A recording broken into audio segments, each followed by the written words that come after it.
If Marcion's Evangelicon, the Marcion Gospel, circa late 130s, is the first appearance of the Gospel and the Jesus story, what can we say about it at its inception, the very first appearance of the Jesus character? The generally agreed reconstruction of Marcion's text reads something like this. In the 15th year of Tiberius Caesar, Pontius Pilate being governor of Judea, Jesus descended out of heaven into Capernaum, a city in Galilee, and was teaching in the synagogue on the Sabbath days. And they were astonished at his doctrine, for his word was in authority. Let's have a look at this closely. What does it tell us?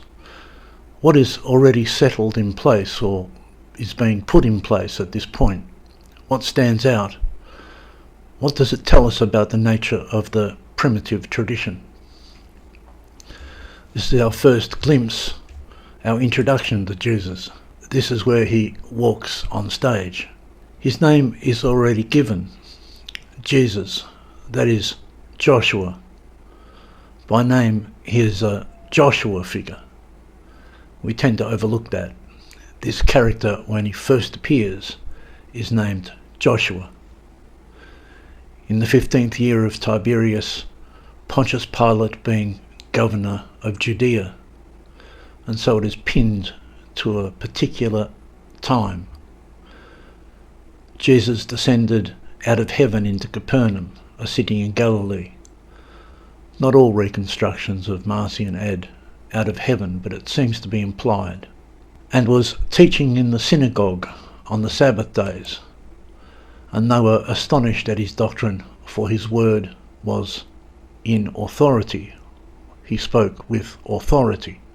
So a sudden appearance of a highly accomplished rabbi, a teacher, who seems of celestial origin, more than an ordinary man, who knows more than the authorities, who astounds the authorities, with it implied who exposes their weakness and inferiority.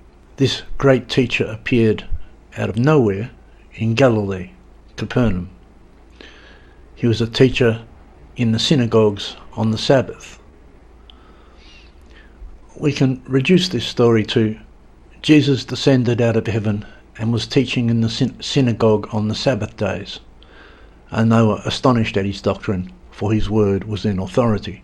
This, I suggest, is the core of it. Then it is given a time and a locale, under Tiberius in Capernaum. Now it continues. And in the synagogue there was a man which had a spirit of an unclean devil, and cried out with a loud voice, saying, Let us alone. What have we to do with thee, thou Jesus?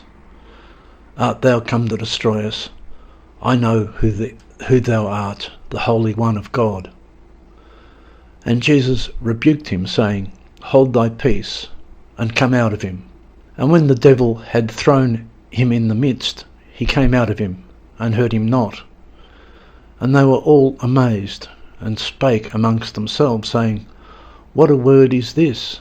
For with authority and power he commandeth the unclean spirits, and they come out. And the fame of him went out into every place of the country round about. So what is astonishing about this teacher is his doctrine makes the unclean clean. Those, a group deemed unclean, devils, by the authorities, are, by this teaching, clean, kosher, and licit. A teacher appears suddenly who does this. His teachings on some matter in some way makes the unclean clean. The unclean, moreover, are in the synagogue, so they are some sect or faction deemed unclean and demonized by the authorities. But when Jesus appears, his doctrine, which is formidable, he is a great teacher, he can outclass the authorities, and he seems to have divine authority, makes the outcast in the synagogue acceptable and clean. With authority and power, He doesn't just offer a legal opinion. People trust that he speaks with authority, an authority higher than that of the rabbis. The demons, the unclean in the synagogue, regard him as a holy one of God. This is clear about this character who appears out of nowhere in Galilee. He speaks with authority, and his authority challenges the synagogue orthodoxy. I think that is all we need to know in the first instance. That is the story we are given. This happened in Galilee in the reign of Tiberius, when Pontius Pilate was governor. But not necessarily. It can stand alone as a story at an unnamed time and place. The story goes, one day Jesus appeared. He taught in the synagogue. His teachings confounded the authorities. His teachings made a faction of the synagogue regarded as unclean and demonized legitimate. They embraced his authority as the Holy One of God. It is unclear in these passages who and what Jesus is, except a super rabbi who gives comfort to schismatics and heretics, that is, the demoniacs. But is he a man or a god, or the Holy One of God? There is the distinct suggestion he is more than a man, or at least holy with divine powers. Marcion provides no birth narrative. Jesus, Joshua, just suddenly appears. He comes down. He descends. There is in any case a sudden intervention in history, and so we are given a historical locus. It's not just a story, it's an event.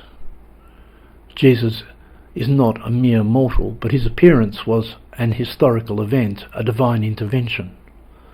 And the first order of business for him was to redeem, reconcile certain parties demonized in the synagogue. And the fame of him went out into every place of the country round about. He is Jewish, welcome in the synagogue, but not overtly Jewish. In fact, we could remove the synagogue setting and make it a pagan story set in a pagan temple. Jesus descended out of heaven and was teaching in the temple on the sacred days, and they were astonished at his doctrine, for his word was in authority. And in the temple there was a man which had a spirit of an unclean devil, and cried out with a loud voice. It is not in itself an essentially Jewish story. Rogue teachers can appear in any religious setting. In the next story he moves to the synagogue in Nazareth to do the same, a repeat performance. And he came to Nazareth and went into the synagogue on the Sabbath day and sat down. And he began to speak to them, and all wondered at the words which proceeded out of his mouth. So exactly the same scenario, except in Nazareth. But then, and these are the first words of Jesus in Marcion's Gospel, and he said unto them, Ye will surely say unto me this proverb, Physician, heal thyself. Remarkably, this isn't even a Jewish proverb. It's from Aesop. So it's thoroughly Hellenic. So the first thing Jesus says is not even Jewish. And he said unto them, You will surely say unto me this proverb, Physician, heal thyself. Whatsoever we have heard done in Capernaum, do also here in thy country. Thy country. So it is established that Jesus is from Nazareth. He appeared in Capernaum and then went home to Nazareth. Why he didn't first come down to Nazareth, his home, and then go to Capernaum is unclear. In any case, physician, heal thyself is fairly lame as a proverb to account for this geographical anomaly, and reveals a background in Hellenic storytelling. Then Jesus goes on, But I tell you of a truth, many widows were in Israel in the days of Elijah, when the heavens were shut up 3 years and 6 months, when great famine was throughout all the land. But unto none of them was Elias sent, save unto Sarepta, a city of Sidon, unto a woman that was a widow. And many lepers were in Israel at the time of Elisha the prophet, and none of them was cleansed, saving Naaman the Syrian. And they were all filled with wrath in the synagogue, and rose up, and thrust him out of the city, and led him unto the brow of the hill whereupon their city was built, that they might cast him down headlong. But he, passing through the midst of them, went his way. Jesus recounts a story concerning Elijah, and this causes uproar to the extent the authorities tried to kill him. But he, passing through the midst of them, went his way. So Jesus here is an escape artist. The suggestion that he is in some way ethereal, it's spooky. He just escapes, passing through the midst. It is not immediately clear or not explained why the synagogue was filled with wrath by the story of Naaman the Syrian. Such a violent reaction.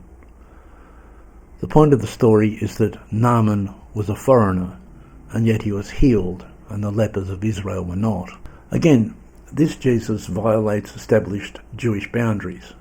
A foreigner being healed means, decoded, that they are not regarded as unclean and are subject to God's mercy just as much as the Jews.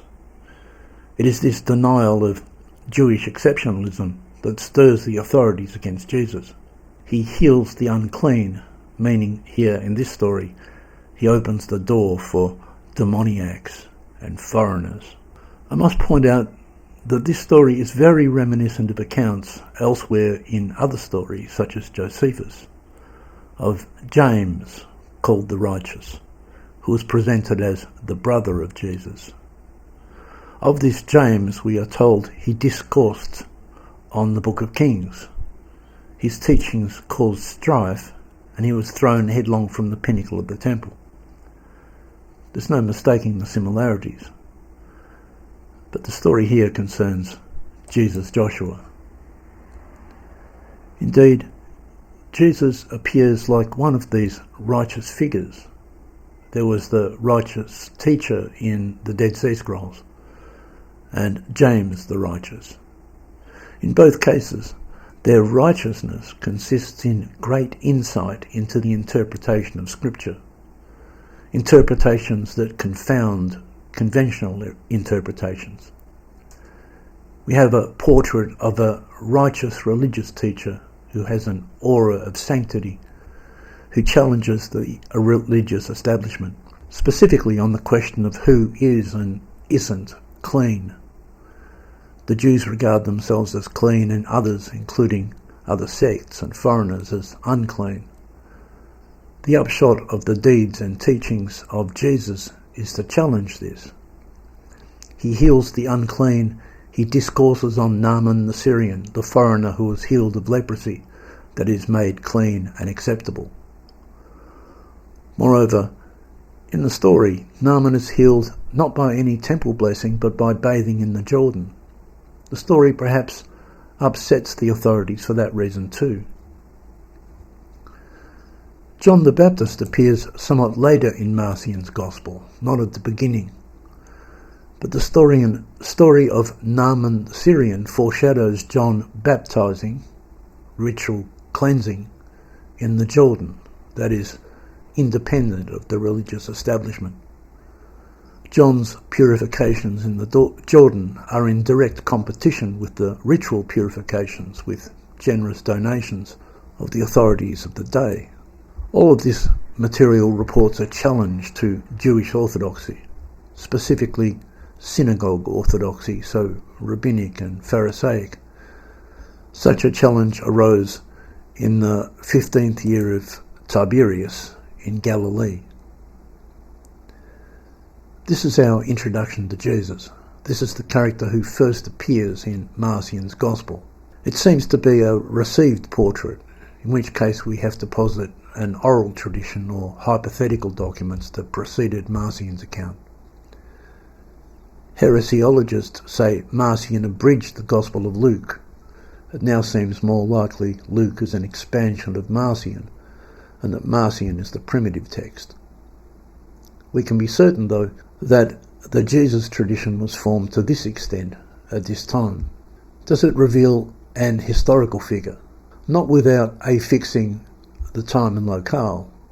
Otherwise, Jesus seems a generic figure, or a composite of historical figures perhaps. For Marcion, a spiritual figure. And the important thing is, he appeared suddenly. There was a divine intervention in history at this point.